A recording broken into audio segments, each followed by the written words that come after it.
Bien-aimés dans le Seigneur, shalom. À vous qui ont un grand cœur. Bino bao mitema nzamba pesa bino mitema malamu. Mitema kusunga. Fondation Alendele na orphelinat Christ Rédempteur bana posa na bino.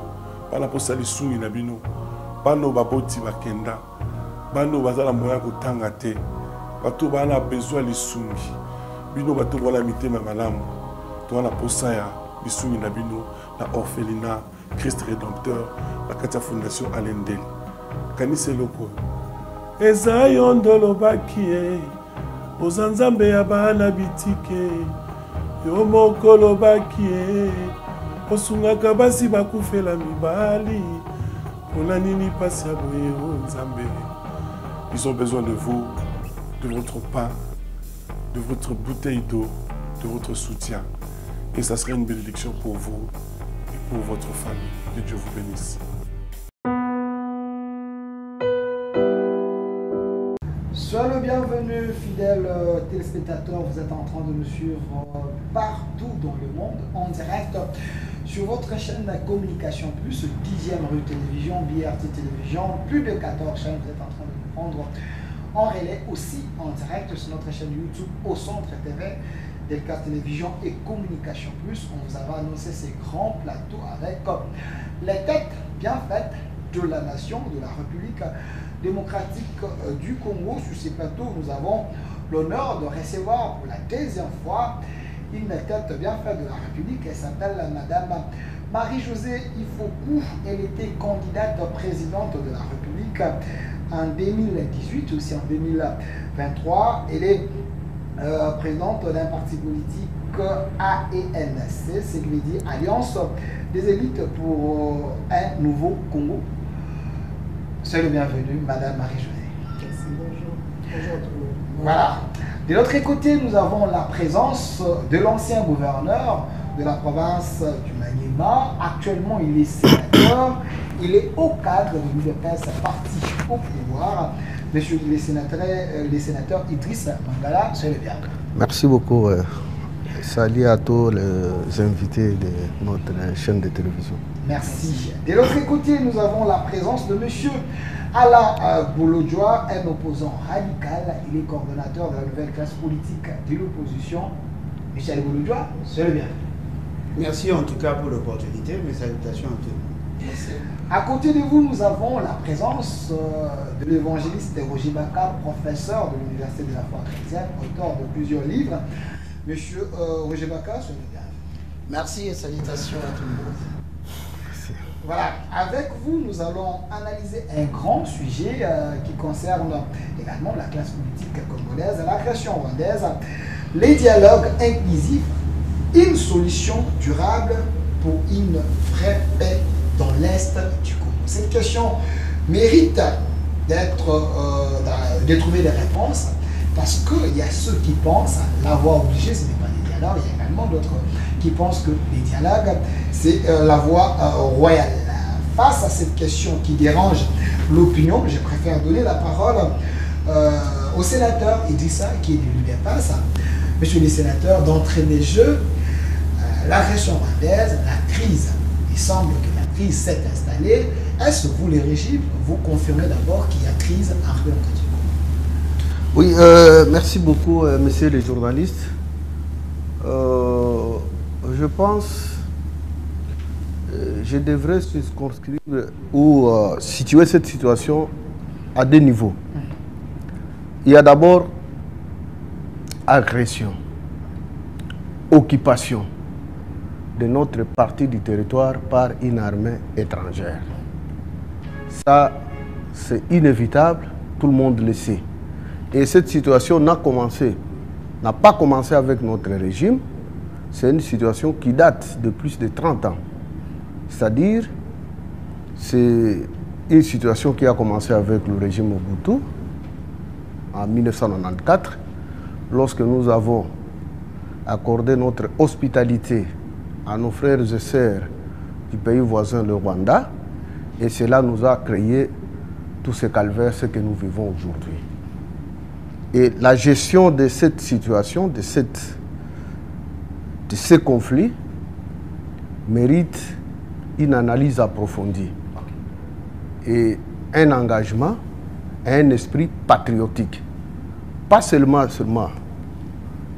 ne dépendra pas seulement du régime, mais de tout Congolais.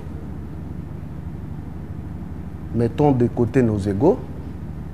Cette situation, ce n'est pas seulement le régime, ce n'est pas seulement question de l'opposition et de la majorité, mais c'est une question de l'ensemble, de l'avenir de notre nation qui est menacée. Vous êtes notable, ça, c'est vous étiez gouverneur du Maniema, vous êtes de l'Est, vous maîtrisez bien la question.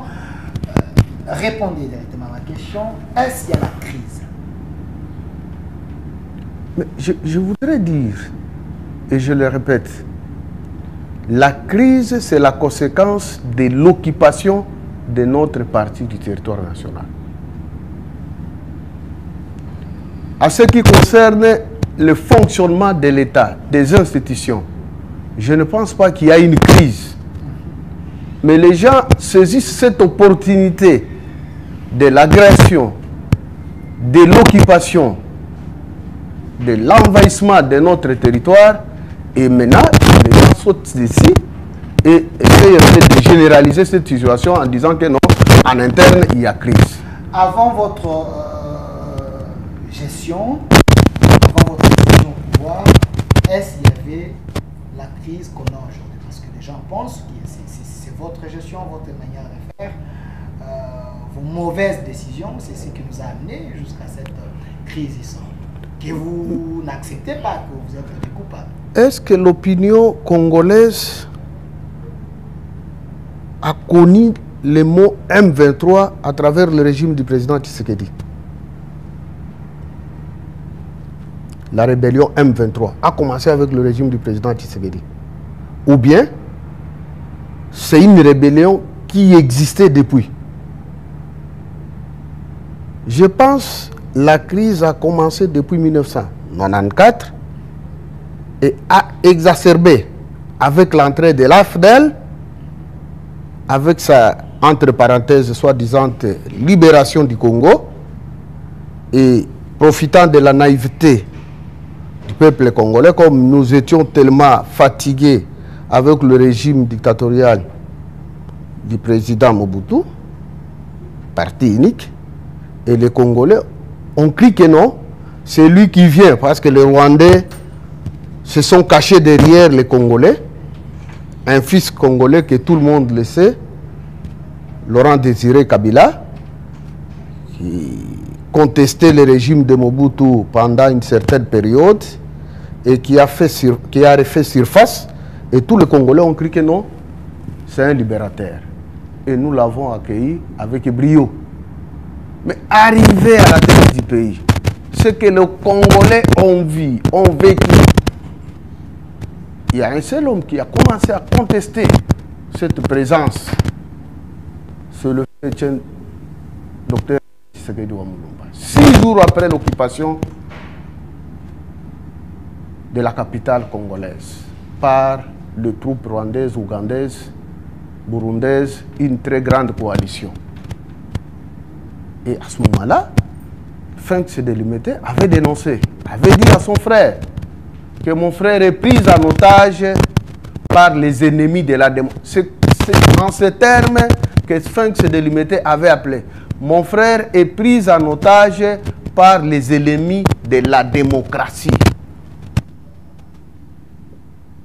Et les manifestations ont commencé en demandant à Laurent Désiré Kabila de dire à ces gens qui l'ont accompagné de plier bagages et de rentrer et de nous fournir la facture pour que les Congolais payent cette facture-là de la guerre. Merci, monsieur le sénateur Idriss Mangala, ancien gouverneur. Et c'est ces démons-là qui nous suivent jusqu'aujourd'hui. Merci, ancien gouverneur de la province du Maniema. Alors, monsieur Alain Bolodjoa, coordonnateur de la nouvelle classe politique de l'opposition, est-ce la crise actuelle, c'est une crise provoquée par les régimes Tshisekedi? Est-ce la crise existe? Il y a effectivement une crise. Du simple fait que nous sommes en dehors de la norme. Mais aussi, on est loin du standard. En réalité, lorsque la situation idéale n'est pas celle que vous vivez, naturellement, il y a crise. En réalité, nous devions avoir 2 345 409 km² avec les 145 territoires. Aujourd'hui, il y a une bonne partie du Congo qui est occupée par les étrangers. Et donc, naturellement, c'est déjà une crise. Mais on ne doit pas se limiter là. La crise est multiforme et multidimensionnelle. Il y a un problème de gouvernance. Il y a un problème anthropologique, si je peux le dire. Les gens ne veulent pas respecter la norme et les gens ne tiennent pas compte de la sensibilité sociologique de l'État. C'est vrai, on peut nous ressasser ces discours en nous disant que la crise a commencé ou l'occupation a commencé en 1994. Si nous sommes sincères, ça a commencé bien avant. Ce n'était pas en 1994. Il y a eu plusieurs intervenants qui ont facilité l'atteinte de cet objectif. Je voudrais nous rappeler un fait historique. En 1964, Julius Nyerere a développé l'idée de la suprématie de la race Tutsi, la race nilotique, 1964. Ils ont pris l'initiative de créer EAC en 1969. C'était justement pour faire en sorte que le nilotique puisse imposer leur suprématie. Ils ont eu à recruter des jeunes, notamment Kagame, qui a été formé en Ouganda, qui était l'un des chargés des stratégies et des renseignements militaires en Ouganda. Il avait pour mission de déstabiliser tous les États dont le président n'était pas nilotique. Ils ont eu l'accompagnement du Kenya. Ils ont eu le pouvoir en Ouganda. Ils ont assassiné leur président rwandais. Ils l'ont remplacé par un pasteur et nous connaissons la suite. Ils avaient aussi l'intention de déstabiliser l'État congolais. Et ils se sont appuyés sur certaines décisions qui ont été prises en 1971, accordant la nationalité en masse à des gens qui ne méritaient pas. Ils nous ont ils nous ont fragilisés, avec l'accompagnement bien sûr de l'UDPS, pour que nous soyons frappés d'embargo. Nous avons eu le pillage de 1991 et 1993 pour désarticuler l'économie. Lorsque Etienne Tshisekedi soutenait l'avènement de l'AFDEL, peut-être qu'il ne savait pas que c'était des Rwandais, probablement. Et donc, c'est en 1996 qu'ils se sont décidés de nous attaquer de manière formelle. Mais ils avaient déjà la maîtrise de la structure économique. Ils avaient déjà la maîtrise de la structure de défense. Et c'est comme ça que nous avons connu l'AFDEL. Il vous souviendra à RTBF et France, la radio française. Etienne Tshisekedi a soutenu l'AFDEL. Etienne Tshisekedi a envoyé ses émissaires à Lubumbashi comme à Kisangani. Il a soutenu l'AFDEL. L'essentiel de ceux qui étaient gouverneurs pendant l'AFDEL étaient membres de l'UDPS. Il y a eu des membres de l'UDPS qui ont assumé des fonctions au niveau du gouvernement de Laurent Désiré Kabila. Je peux en citer. Ce qui veut dire qu'effectivement, ils avaient l'intention, eux, de déstabiliser le pouvoir de Mobutu en vendant leurs âmes à Kagame. Et cela a facilité tout ce que nous avons. Mais au regard de la situation actuelle, nous devons savoir que Félix Tshisekedi n'a pas trouvé le M23 opérationnel. Il n'a pas? Il n'a pas trouvé le M23 opérationnel. Donc le M23 a été défait. Le M23 a été défait. Ils ont été éclatés en trois. Une partie se sont mués en parti politique. Une autre partie est allée en refuge au Rwanda et l'autre, la troisième partie, en Ouganda. Lorsqu'il est arrivé au pouvoir, M. Félix Tshisekedi s'est permis, parce que comme vous le savez, il est entré au pouvoir par deux voies scabreuses. Il est allé chez le président Kagame pour avoir sa sécurité. C'est comme ça qu'il est entré en contact avec le M23. Ils ont été conviés ici à Kinshasa. Ils ont été nourris par les finances publiques ils ont eu la possibilité de se reconstituer en groupe armé. C'est comme ça que vous avez vu, M. Félix Tshisekedi a pris une ordonnance au mois de mars 2019, graciant Bernard Maeshe Biamungu, qui aujourd'hui est chargé des opérations et renseignements militaires du M23. Et ils étaient nombreux. Et donc, c'est lui qui a planté les décors de la crise actuelle. C'est vrai que les acteurs, c'est Félix Tshisekedi. C'est vrai que les acteurs n'ont pas commencé leurs actions aujourd'hui, mais le contexte actuel a été favorisé par le maladresse de gouvernance de ceux qui sont aujourd'hui au pouvoir. Alors, nous sommes en crise, effectivement nous sommes en crise, parce que cela a une incidence sur l'économie, cela a une incidence sur le social, cela a une incidence sur le vouloir vivre collectif. Mais fort malheureusement, le dialogue, oui, nous sommes d'accord, mais pas avec Félix Tshisekedi, pas avec Nanga. Merci. Monsieur Alebo Lodjoa, j'ai précisé que vous êtes coordonnateur de la nouvelle classe politique de l'opposition. Madame Marie-Josée Ifoukou, une question directe. Est-ce, si la crise existe, cette crise a été entretenue par le régime Tshisekedi ou la crise est entretenue par la communauté internationale? Il y a à boire et à manger, hein, que je pourrais dire. Mais je voudrais qu'on me présente ici, puisque j'ai l'impression que les gens ne comprennent pas mon combat. Okay. Tantôt, ceux de l'opposition pensent que je suis du pouvoir, je suis de l'Union sacrée, je ne suis pas de l'Union sacrée. Et c'est quelque chose qui se fait officiellement, donc ça ne se fait pas en cachette. Je ne suis pas de l'opposition. Il y a une confusion dans l'opinion. Oui, alors je voudrais que ça soit clair aujourd'hui encore. Donc je précise bien. Donc, moi, je suis ni l'un ni l'autre. Moi, j'emmène une nouvelle offre politique. Parce que selon nous, nous voyons que depuis que nous avons eu l'indépendance, depuis 1960 jusqu'à aujourd'hui, le Congolais n'a pas de direction pour pouvoir, enfin les autorités n'ont pas eu de direction pour pouvoir conduire le pays. Et c'est ce qui nous conduit dans cette crise. Pour moi, il y a crise. La crise, elle existe. Oui, pour moi, la crise existe. Il ne faut pas se mentir, il y a une crise. Et donc, voilà, ça nous a conduit aujourd'hui à cette crise-là. Et donc, c'est important que ça soit clair. Moi, je mène un combat pour un peuple, un combat de liberté et de délivrance, parce que j'estime qu'on n'est toujours pas en liberté, puisque l'état d'esprit qui a donné naissance à l'état indépendant du Congo s'est perpétué à travers nos dirigeants depuis 1960 jusqu'à aujourd'hui. C'est le même état d'esprit. Et donc, si je peux juste terminer ce que j'ai à dire, en fait, pour moi, l'arrivée de l'UDPS au pouvoir doit être l'aboutissement ou l'accomplissement de tout ce qui s'est fait depuis que nous sommes nés indépendants et, du Congo, en passant par l'indépendance jusqu'à aujourd'hui. Pour moi, ça doit être l'aboutissement ou l'accomplissement. Si je devais donner un modèle, c'est comme quand Jésus-Christ est arrivé, il a accompli. Donc les choses se sont arrêtées là et ils nous ont emmené à quelque chose de neuf. Donc il va falloir que ceux qui sont au pouvoir comprennent que nous sommes arrivés à la fin d'une histoire. Nous sommes arrivés à la fin d'une histoire et qu'ils n'ont pas besoin de prendre ça sur eux. Il faut qu'on accepte qu'il y a un ça ne va pas. Et regardez aux autres, la communauté internationale, le Rwanda et consorts, tous ces gens-là, pour moi, on devrait les mettre un peu en retrait. C'est pour ça que j'ai dit que c'est une histoire congolo-congolais. Et il faut que ça soit clair, il faut qu'on le comprenne, nous devons prendre nos responsabilités. Parce que ce que la communauté internationale fait par rapport à votre question, elle l'a fait depuis que nous sommes nés, étant indépendants du Congo. Nous sommes nés pour être... pas nouveau. Non, c'est pas nouveau. Nous sommes nés pour être abusés, pour être violés, pour être tués. Vous avez vu le document signé l'année passée, en 2024, en février.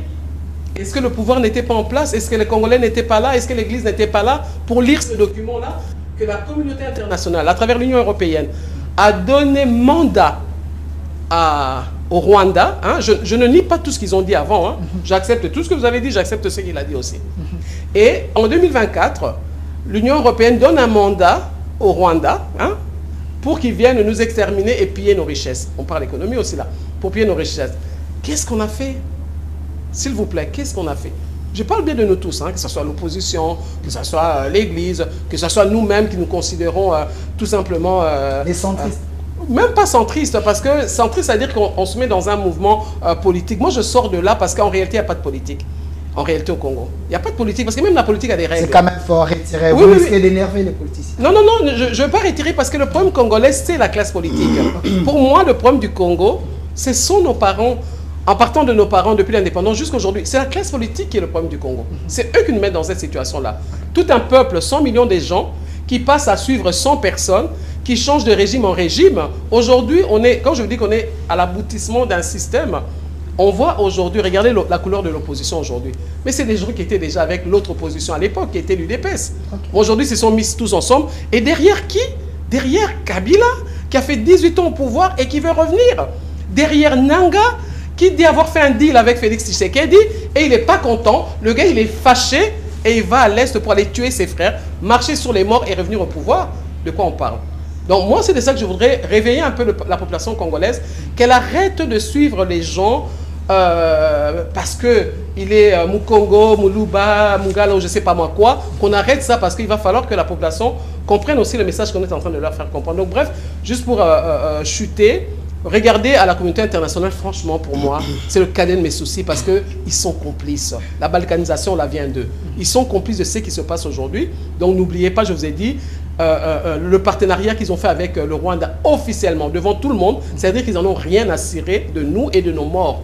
Alors c'est à nous de prendre conscience de cela et à un moment donné comprendre qu'il va falloir faire les choses autrement. Merci Madame Marie-Josée Ifoukou, mais nous avons un coordonnateur de la nouvelle classe politique de l'opposition. Apparemment vous les mettez tous dans un même sac, je ne sais pas si renouvelé ou comment, mais du moins Monsieur Roger Baka, professeur de l'Université de la foi chrétienne, vous avez suivi les politiciens, ils ont parlé. Vous, l'Église, pensez-vous que cette crise a ses parrains ou parents? Merci beaucoup. Je pense que je veux d'abord, comme Madame Marie-Josée, reconnaître le propos du sénateur Idriss. Et je reconnais en totalité l'historicité bien tracée. Bien sûr que toute œuvre humaine est vouée à l'imperfection. Boulodjoua, merci pour cette intervention qui m'a beaucoup nourri. Et surtout, je vais beaucoup apprendre. Je vois que je vais apprendre beaucoup ici sur ce plateau. Mais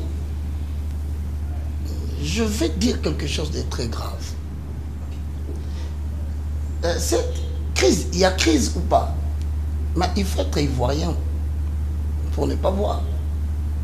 La crise, elle est bel et bien là, installée, avec des répercussions de 15 années prochaines.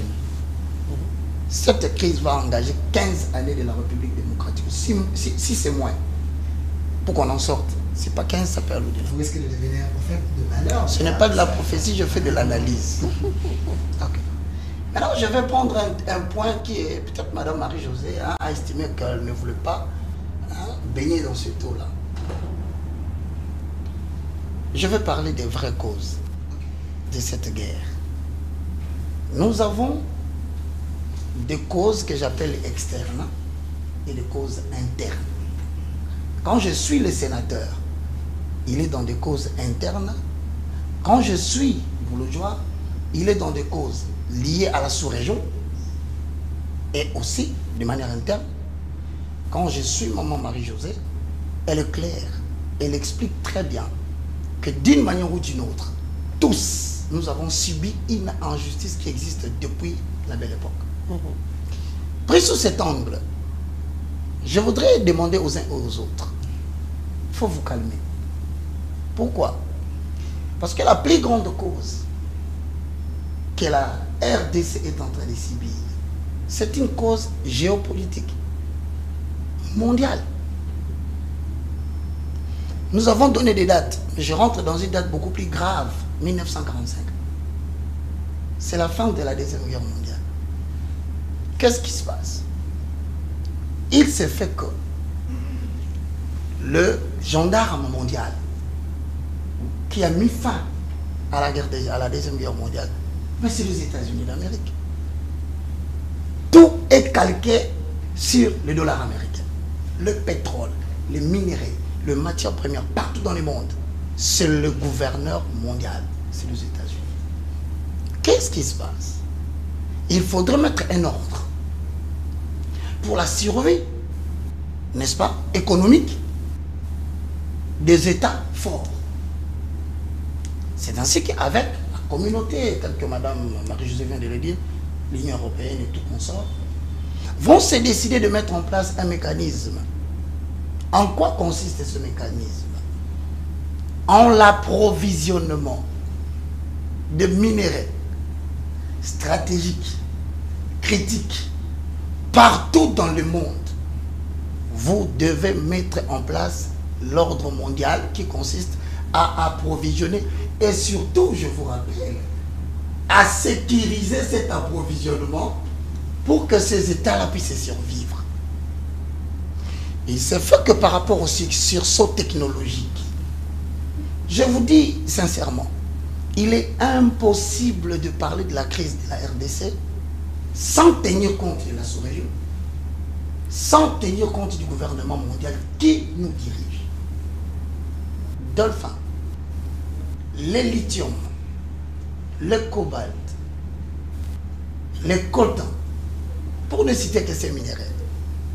Ce sont des minéraux qu'on appelle des minéraux stratégiques. Pourquoi? Parce que c'est à la fois commercial, pour la survie économique des impérialistes, et à la fois militaire, pour la détention du pouvoir militaire. Pendant que Bolo doit peut-être s'en prendre à M. Idriss, mais c'est Idriss qui répond parce que je trouve naturel. M. Idriss et Bolo, c'est tout à fait comme l'eau et les sucres. Il faut que l'un dise, l'autre oppose. Mais moi, je suis venu les unir pour vous dire votre ennemi est ailleurs. Exactement. Très bien. En fait, je confirme pour te dire. Je prends par exemple maman Marie-Josée qui dit qu'on a signé un contrat avec le Rwanda.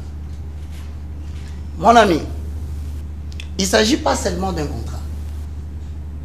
Il s'agit d'un Memorandum of Understanding, qu'on dit en français. Mémorandum d'entente. En quoi consiste le mémorandum d'entente? Cela consiste au fait que, en utilisant la voie officielle pour l'obtention de minerais stratégiques, si le gouvernement refuse la prédation, il faut utiliser d'autres méthodes que nous appelons Ordo ab Chaos. Il faut semer les chaos dans le pays qui détient les minéraux, de manière à ce que quand ils viendront demander secours auprès de vous, que vous lui imposez un cahier de charge. Ce n'est pas seulement le Rwanda. C'est aussi, donne-moi une minute, hein, c'est aussi l'Algérie avec la Tunisie. C'est aussi la Côte d'Ivoire avec le Burkina Faso. C'est aussi le Cameroun avec le Nigeria. C'est aussi le Rwanda avec la RDC. Bref, cette cause géopolitique fait que, ayant besoin de minerais, deux méthodes s'imposent. La première méthode, comme je venais tout à l'heure de le dire, nous allons utiliser les voisins. Malheureusement, dans notre cas, qui avait un cahier de charge, que Alain Bolo vient de dire, expansionniste. Ça tombe bien. Ça va retrouver que son idéal se marie avec la cause occidentale. Donc, nous allons utiliser le Rwanda pour déranger la République démocratique du Congo. Et quand c'est fait, le vrai problème qui se pose maintenant, il faut prendre la politique de Cheikh Anta Diop pour s'assurer qu'on ne va pas perdre cette zone de minerais. Il faut créer des zones de non-État. S'il vous plaît, essayez de me comprendre. La zone de non-État consiste en ce que nous allons créer des guérillas. S'il faut même éliminer physiquement toute la population qui occupe cette zone-là et la remplacer par une autre population pour pérenniser l'approvisionnement, nous le ferons. Maintenant, de manière interne, je ne saurais développer ça parce que M. le sénateur a dit brillamment, maman Marie-Josée a dit brillamment, et surtout Bolo Dioua, qui maîtrise l'histoire de la sous-région. Dans quel sens? Dans le sens qu'au jour d'aujourd'hui, pour l'approvisionnement de minerais congolais, une stratégie a été faite, ça fait maintenant 15 ans. La politique consiste à encercler la RDC en utilisant ses voisins. Au moment où je vous parle, le Rwanda a pratiquement 1500 km qu'il détient et qu'il exploite au travers de cette guerre à l'Est. 1500. Je te confirme. Brazzaville, monsieur Sassou me suit. Malheureusement, c'est un ami ennemi. Et pitié de moi si vous me voyez là. Non, État ennemi veut dire, nous communiquons en public, Mais en cachette, Oui, c'est ça. je continue à Donc faire... le président Sassou, c'est un imposteur? C'est un État. Je parle de l'État Brazzaville pour ne pas m'empêcher d'aller au beach. C'est l'État. Je termine. C'est-à-dire que, monsieur, 5 secondes. je suis en train de vous informer que tout un espace a été cédé. Si c'est moi, je ne sais pas. Ben, ça environne le 1000 km. Non loin du bas Congo ici. Et au jour où je vous parle aujourd'hui, le président Touadéra de la République centrafricaine vient de céder 1500 km entre la République centrafricaine et l'Équateur. Nous n'avons que deux partis qui résistent. C'est la Zambie et l'Angola. Bon, aux autorités de nous laisser balbutier comme des petits garçons ici pour ne jamais écouter, que je crois qu'ils n'écouteront jamais. Je vous remets la parole. Merci. L'évangéliste Roger Baka. Cette émission, c'est une émission des têtes bien faites pour la République. Nous réfléchissons pour aider ceux qui dirigent, également pour essayer d'armer le peuple congolais de bien faire, parce que le Congo est à nous. Alors, monsieur le sénateur Idrissa, je précise que vous êtes au cadre de l'UDPS, ancien gouverneur, notable du Maniema, donc vous êtes de l'Est, vous vivez cette crise, vous la connaissez mieux que nous. Est-ce que votre diplomatie, parce que le régime Tshisekedi a fait une diplomatie que vous nous chantez matin, midi, soir, diplomatie agissante, est-ce que cette diplomatie n'a pas pu stopper cette vision expansionniste du Rwanda et convaincre le président africain et la communauté internationale que le Congo a besoin de voler seul? Oui, merci beaucoup, monsieur le journaliste. Je félicite tous mes co-débatteurs de la manière dont ils ont présenté le problème. Et je félicite un peu le comportement de notre frère Alain. Allez, Bolojo. C'est un opposant. Il a voulu incriminer l'UDPS, c'est l'UDPS qui est à la base et qui concrétise ce plan-là expansionniste rwandais. C'est faux? C'est faux. Et je félicite le prof et Madame Ekofo, qui ont bien développé et fait une autopsie. Le Congo est victime d'un complot international. Et si les Congolais avaient un esprit patriotique, nous devrions mettre de côté nos divergences politiques pour affronter ce monstre. Nous sommes en face d'un monstre. Tenez, le Congo risque de subir ce que le Soudan est en train de subir aujourd'hui. Le Congo risque de subir ce que la Somalie a connu. Le Congo risque de subir ce que l'Éthiopie a connu, parce que l'Érythrée était une province de l'Éthiopie. Mon frère, dire que le président Tshisekedi ou l'UDPS est à la base de tout ce que nous sommes en train de traverser, je m'inscris en faux. Et d'ailleurs, c'est grâce à l'UDPS. Parce que ni c'était le patriotisme du président Tshisekedi, s'il était naïf d'accepter tout ce qu'on lui disait, il devrait facilement céder et on nous donne la paix en compensation et nous continuons à pérenniser cette situation. C'est pourquoi le président insiste beaucoup, de par sa diplomatie, que nous allons résoudre ce problème à travers les deux processus. Le processus de Nairobi et le processus de Luanda. Le processus, j'ai défini les deux processus. Le processus de Luanda consiste à discuter directement avec les Rwandais et ses multinationales. Pourquoi vous voulez passer par les Rwandais au lieu de passer directement et de traiter avec les Congolais qui sont propriétaires de leurs richesses? Mais vous voulez faire une guerre, une exploitation par procuration. C'est ce que le président Tshisekedi a refusé. Et vous avez vu, à la veille de la signature de l'accord entre Kagame et le président Tshisekedi, Kagame a séché. Parce qu'il savait que c'est fini pour moi. Si une fois on signe cet accord, et je n'aurai plus de prétexte pour entrer au Congo. Et c'était sur instigation de ces multinationales, de ces entreprises-là qui ont besoin de notre richesse pour les avoir d'une manière illégale. Parce que si on signe des contrats et une exploitation d'une manière légale, les Congolais seront aussi bénéficiaires et le Congo va devenir une très grande puissance après 30-40 ans et le Congo risque de coloniser l'Afrique tout entière. Et c'est ça le danger que le Rwanda a vu et a refusé de cautionner le processus de Rwanda. Mais au moins, la communauté internationale, monde politique, parce qu'au niveau de la communauté internationale, il y a deux puissances. Des blocs. Des blocs. Il y a bloc politique et bloc économique. Le bloc politique est d'accord avec le Congo. C'est pourquoi vous voyez des condamnations un peu partout. Mais ce qui résiste, c'est le bloc économique. Or, la puissance des nations, c'est l'économie. Si l'économie ne donne pas son aval, vous êtes coincé. Et c'est pourquoi cette diplomatie, en répondant d'une manière globale, en condamnant le Rwanda, mais il y a une certaine hésitation du côté des multinationales.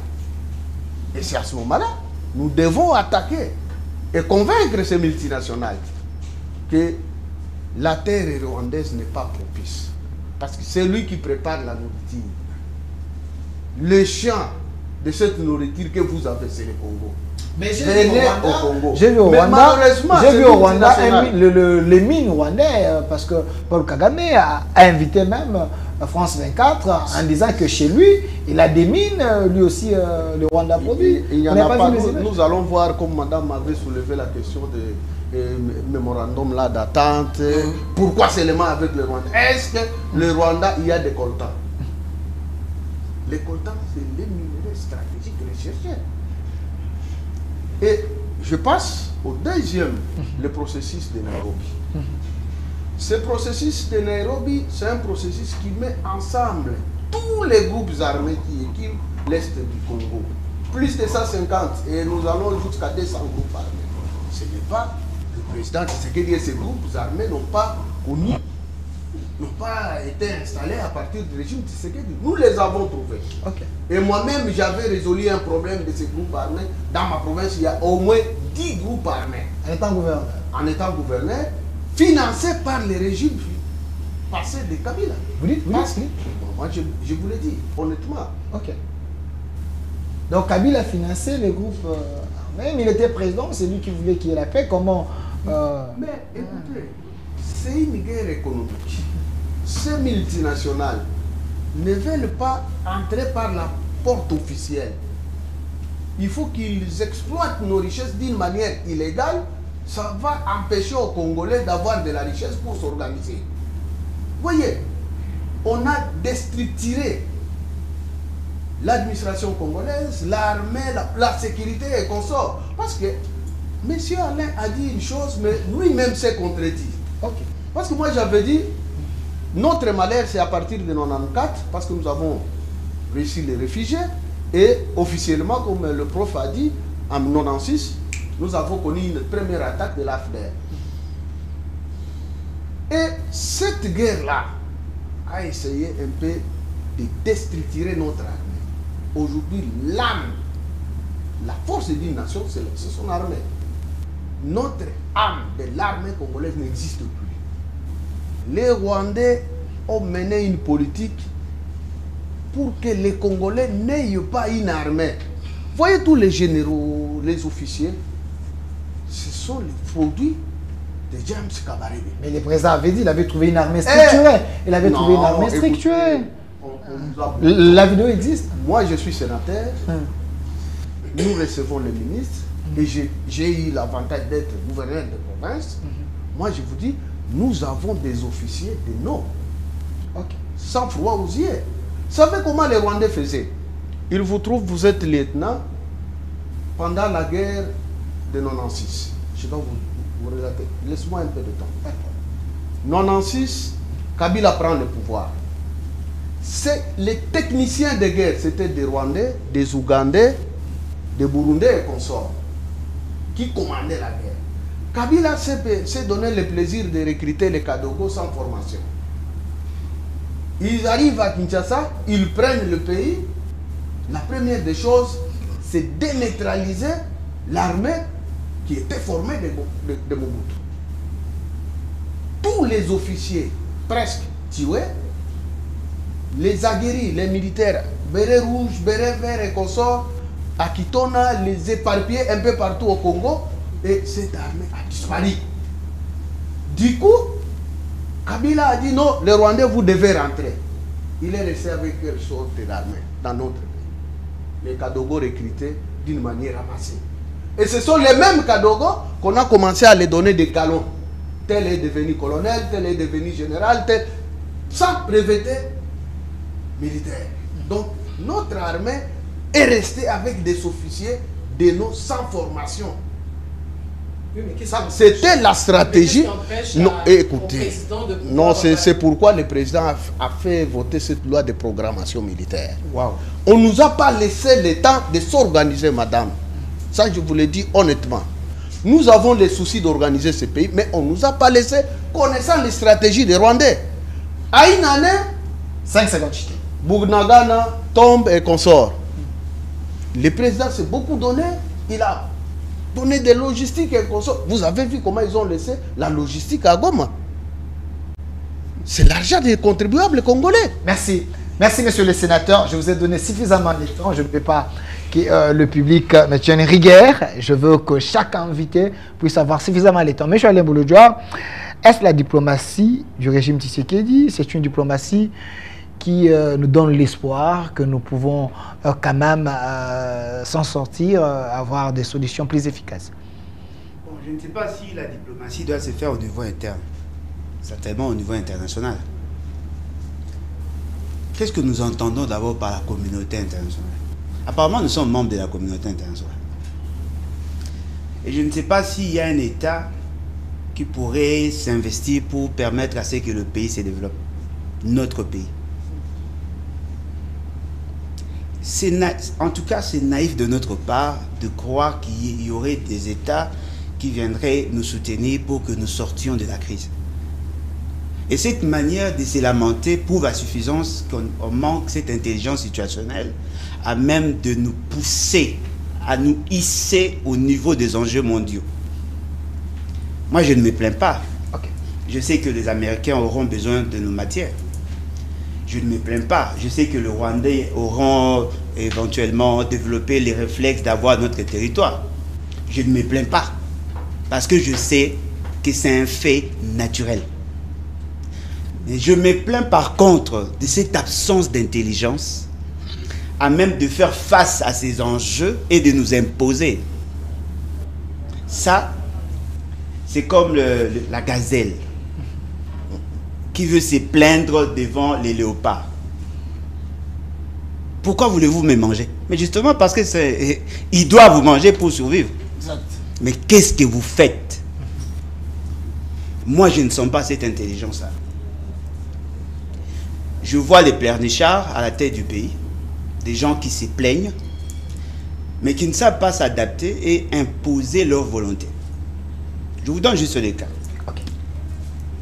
L'un de membres de son cabinet, je cite ici, comment il s'appelle encore, Bifor Bisselele nous dit ceci, que nous avons les matières, le Rwanda a un carnet d'adresses, si on pouvait travailler ensemble pour mettre en valeur nos richesses. Non, dites-moi, dans ces contextes-là, qu'est-ce que vous entendez par communauté internationale? C'est un gouvernement et un autre gouvernement qui s'entendent pour faire le troc, paix contre richesse. C'est ce que Félix Tshisekedi a fait. En ce moment-là, aucun pays occidental était là pour nous imposer ce que nous avons fait. Et après, il s'en est plaint. Voyez-vous? Je prends un autre conseiller, Bilonda, qui dit « Nous n'avons pas de choix que de transacter avec le Rwanda. Le Rwanda, c'est un pays ami et donc nous sommes condamnés à vivre ensemble. Nous ne pouvons que céder pour que nous construisions le développement ensemble. » Ça, c'est une mauvaise théorie. La Corée du Sud et la Corée du Nord sont aussi voisins.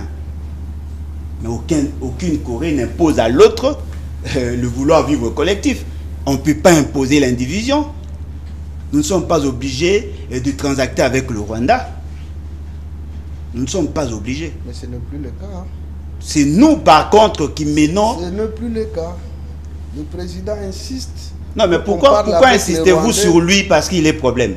Oui, qui? Juste parce que vous êtes de son parti, ou sinon vous voulez nous faire croire qu'il est solution? Non. Mais c'est le président qui est solution. Non, la fonction... Vous voulez dire apparemment, ces réflexes ne changera pas. Mais il était calme. Monsieur le sénateur, il faut le laisser continuer. Je suis outillé pour ça. Ok, continue. Le problème, c'est que moi, je considère Félix Ségué comme problème. C'est justement parce qu'il ne répond pas aux critères, au profil de la situation. Si nous avons des hommes intelligents, pas intelligents en termes académiques, intelligents par rapport à la situation, ils devaient apprendre à se taire et à écouter les autres. Ils ont commis beaucoup de bourdes. C'est vrai, on vous dira que la guerre a commencé en 1996, mais moi je vous ai démontré que la crise, la stratégie Imatuchi a commencé bien avant. Bien avant. Ce n'est pas en 1994. Bien avant. Ce qui a amplifié la situation, c'est l'avènement des Interamwe et des FDLR. C'était juste un prétexte. Ils ont créé le chaos chez eux pour déverser les Interamwe et les FDLR chez nous pour justifier l'occupation de notre pays. La crise n'a pas commencé en ces moments-là. La crise a commencé bien avant. Parce que ceux qui ont la connaissance, à la conférence nationale souveraine, il s'est posé une question identitaire qui n'a rien à voir avec l'Occident. Les gens ont revendiqué la nation. Et d'ailleurs, l'IDPS est mieux placé parce qu'il a en son sein l'un des enfants de celui qui avait porté les dossiers. Vous comprenez? C'est-à-dire que moi, je constate que nous avons un problème, le problème d'intelligence situationnelle. Okay. Alors, on nous dit la communauté internationale est contre nous, la communauté internationale travaillerait avec le Rwanda, mais la communauté internationale travaille aussi avec nous.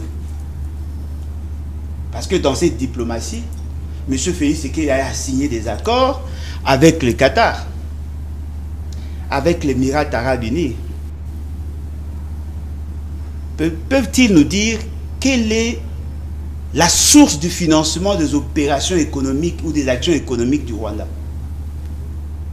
Quel est ce pays qui a plus investi au Rwanda que les autres pays? N'est-ce pas les Qatar? L'aéroport international du Rwanda, 60%. Rwandair, 45%. Ils ont injecté de 2019 à 2022 3,5 milliards. C'est le Qatar qui soutient l'économie rwandaise. Ils insistent sur le tourisme. L'essentiel de notre production de café passe par le Rwanda. Et vous savez comment le Rwanda opère? Le Rwanda nous fragilise en nous injectant des incompétents, des gens incapables d'avoir la capacité de résoudre le problème. Au lieu d'investir dans l'infrastructure pour faciliter les échanges entre l'Est et l'Ouest, nous avons enclavé l'Est. L'essentiel de produits qui sont vendus dans la partie Est viennent d'ailleurs. Il y a une forte dépendance. C'est l'absence d'une bonne politique qui justifie la situation que nous avons. Ce qui est important à retenir, c'est une situation dramatique, mais elle est loin d'être une fatalité.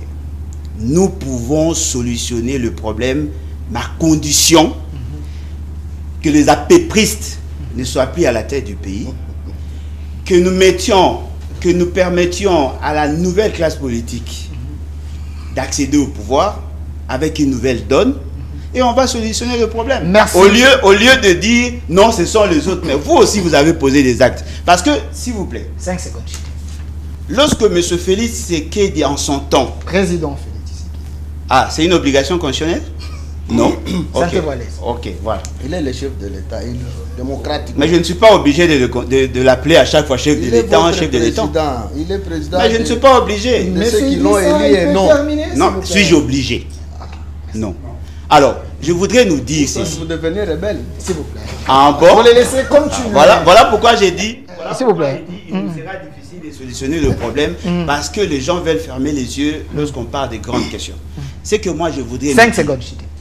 John Chibangu, il a été arrêté parce qu'il était en connivence avec les M23. Aujourd'hui, il est hissé au rang de général. Il a été libéré par qui, s'il vous plaît? Monsieur Félix Tshisekedi. John Chibangu avait pris les armes contre l'État. Mais il est promu aujourd'hui par Félix Tshisekedi. Il a fait de lui général des brigades, je ne sais pas s'il est déjà général-major. Il a été promu. Lui qui était avec le Rwanda, il a fait de lui général. L'ambassadeur du Congo en France,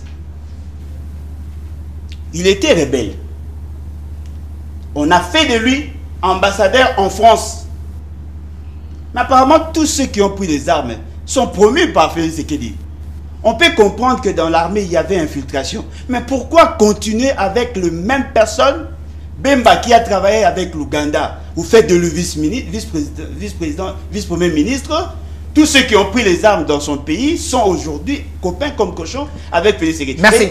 Moi, je vous dis, et je certifie ici, si Étienne Tshisekedi n'avait pas soutenu le Rwanda pendant que Laurent Désiré Kabila avait chassé le Rwandais, on n'aurait pas tous ces gens dans la rue. Merci, monsieur Alain Bolodjoa. La RDC, c'est un pays où règne la démocratie. Les opposants parlent librement. Alors, et vous pensez que c'est grâce à Félix? S'il vous plaît. Alors, madame Marie-Josée, il faut est-ce la diplomatie du régime Tshisekedi, le don de fruits? Aujourd'hui, il y a des sanctions. Peut-on compter sur ces sanctions pour qu'on ait une paix durable à l'Est? Parce qu'il semble que le Rwanda vit avec les aides de la communauté internationale. Est-ce que ces sanctions peuvent apporter un plus?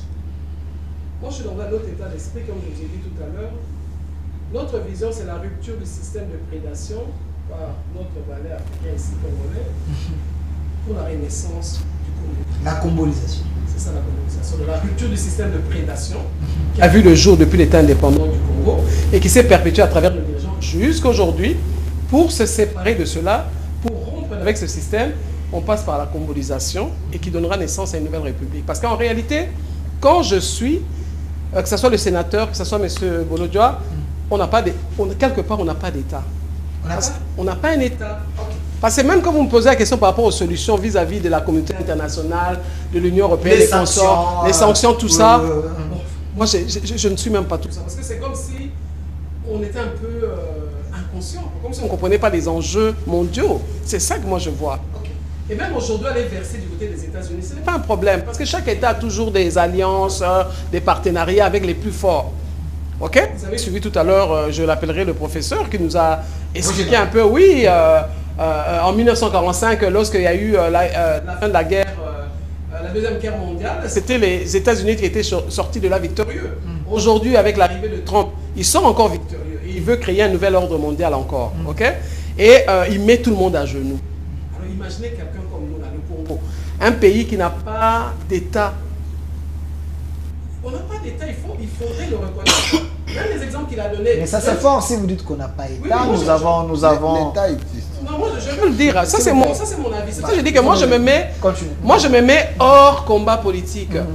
Moi je viens avec une nouvelle offre politique, avec des solutions parce que ou sinon on va rester dans un combat ou bien dans des débats d'hommes. Le problème du Congo c'est que les hommes sont plus forts que l'État. Les individus. Les individus. Oui. C'est ça le vrai problème. Les hommes sont plus forts. Quand je dis les hommes, c'est pas en termes de sexe. Hein, je dis, non, pas. Je parle pas de Félix. C'est le chef de l'État. S'il vous plaît, il faut. Il doit le prouver. S'il vous plaît, Il doit prouver qu'il est chef de l'État. Il faut laisser madame développer ça. Anna Bolodjoa, mettons un peu attention, s'il vous plaît. Je vais faciliter. est condamné par tout le monde. Je vais faciliter. S'il vous plaît. Je vais faciliter mon propos. Merci. Mettons un peu Félix Tshisekedi de côté. Qui quitte le pouvoir en fait. Non, par rapport à notre discussion. Mais il y avait Kabila. Il y avait Kabila à 18 ans. On tenait le même discours. Ok, merci quand même. J'aime cette honnêteté-là. Il y avait Mobutu. On tenait aussi à la fin ce discours-là. Ça, c'est l'idée. Voilà, donc nous tous, même moi je tenais ce discours-là à la fin, il devait partir. On en avait marre et justement, comme c'est des hommes forts et un État faible, on s'en prend toujours à des hommes. C'est ça la réalité. Et il faut à un moment donné qu'on se dise de vérité Parce que on ne va pas y arriver là, si on continue dans le mensonge. Nous tous, nous sommes des chrétiens, que ce soit le président Félix Tshisekedi va à l'église, ses opposants vont à l'église. Or, l'église est censée être au centre du village. Et la véritable église, pas l'église religieuse, mais la véritable église, telle que nous la comprenons, c'est une histoire d'amour. Et il faudrait qu'il y ait de la franchise dans ce débat-là. Parce que quand j'entends les sénateurs, oui, j'apprécie tout ce qu'il est en train de dire. Mais quand j'entends M. Alain Bolodja, la même chose, quand j'entends le pasteur et le professeur, je suis contente dans la position dans laquelle je me trouve. Moi, je suis dans une position de vérité. Je suis dans une position où on doit construire un nouvel État. Et moi, j'estime que tous ceux qui ont les mains mouillées dans cette gestion de l'État, par des détournements qui ont conduit même à des morts, hein, le Rwanda a fait ce qu'il a fait là, c'est tout à fait normal, c'est le diable. Donc ce que le Rwanda a fait, ça ne pose pas un problème, c'est tout à fait normal. Mais nous-mêmes à l'intérieur, nous n'avons pas facilité la tâche, nous avons permis que Goma tombe. Moi, depuis que Goma est tombé, mon frère, j'ai plus de vie. Je vous dis la vérité, parce que je ne pouvais pas croire qu'on en arrive à ça. Et aujourd'hui, je vois les ministres se lever pour aller recruter. Je dis, mais qu'est-ce qui vous a empêché de recruter? Mobiliser, Oui, mais c'est ça, mobiliser pour que... Mais qu'est-ce qui vous a empêché de le faire? À partir du moment où il y a eu divorce avec Kabila, moi j'ai appuyé ce divorce-là, je l'assume. J'ai dit, il faut séparation, ça ne sert à rien. Vous êtes déjà entrés à aller, on les balaye, on fait quelque chose de neuf. Mais je n'ai pas changé mon discours. Si je vous sors tous les documents que j'avais remis à l'époque, en 1921, je crois, lorsque le président avait consulté tous les Congolais, moi, mon document est encore d'actualité, si je veux le dire. En 2021, il est encore d'actualité. Parce qu'il fallait créer quelque chose de neuf. Il ne fallait pas... il ne fallait pas faire tout ce qu'on a fait là pour moi. Il fallait créer quelque chose de neuf. Et donc, à cette époque-là, on pouvait déjà commencer les recrutements, là, enfin, aller sensibiliser la jeunesse et puis commencer à les former. On n'en serait pas là aujourd'hui. Qu'est-ce qui s'est passé? Je ne sais pas, mais je suis dépassé personnellement. Voir Goma tomber et voir que Kinshasa continue à vivre comme si de rien n'était, alors que les 2-3 premiers jours, il y a eu ce regain-là, patriotique, où tout le monde s'est levé. Non. Et ce n'était pas contre Félix. C'est à son avantage. Je suis désolé, mais je suis choqué de voir que tout est retombé par terre. La vie a repris son train-train quotidien. Et tu regardes tout le monde, tu dis, mais attends, je suis folle?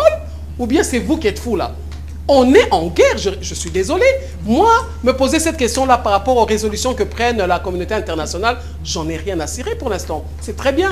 Je félicite même Madame Wagner, que j'admire beaucoup. Je félicite même ce travail-là qui a été fait. Il semble que notre solution viendra de ces côtés-là, parce Non, qu'avec non, les non, sanctions, non, vous avez vu même, vous avez vu même les Nang et les autres, ils ont arrêté à avancer parce qu'il y a eu des sanctions. C'est pas la première, mais ils continuent c'est... vers Kalemi là.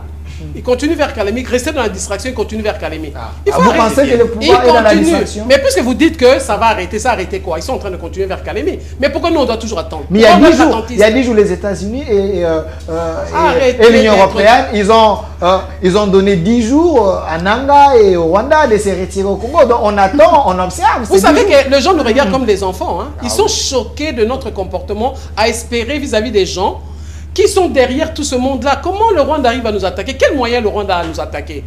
Un petit pays comme ça qui ne vaut même pas une province chez nous, qui ne vaut même pas, qui vaut un territoire peut-être. Mais est-ce qu'on n'a pas honte de ça et attendre que le grand méchant loup qui est là-bas qui va décider que ils arrêtent et ils vont arrêter alors qu'ils sont déjà installés? Donc, vous pensez comment ça? Oui. Oui, il y a un problème de leadership. Je m'explique. Oui, il y a un problème de leadership. Il n'y a pas de problème de leadership. Non, non, je m'explique. Monsieur le sénateur, vous avez la parole. C'est une question de compréhension. Okay. Il peut y avoir un problème de compréhension. Pour que le leadership reprenne le dessus, il va falloir qu'il accepte qu'on est à la fin d'un cycle. Ou bien, je ne sais pas comment vous allez appeler ça, mais on est à la fin d'une histoire. Il faut qu'on ait une nouvelle histoire. Alors, il faut prendre des décisions courageuses. Des décisions que, pour les gens qui sont autour de vous, peuvent voir ça comme une faiblesse. Mais moi, je ne vois pas ça comme une faiblesse. Parce qu'on dit qu'à des grands mots, des grands remèdes, hein, c'est ça, non? Mais à des grands hommes, il y a aussi une autre phrase qui dit la reconnaissance de la patrie. Quelque chose comme ça. Ouais. Je crois que c'est Victor Hugo qui a dit ça.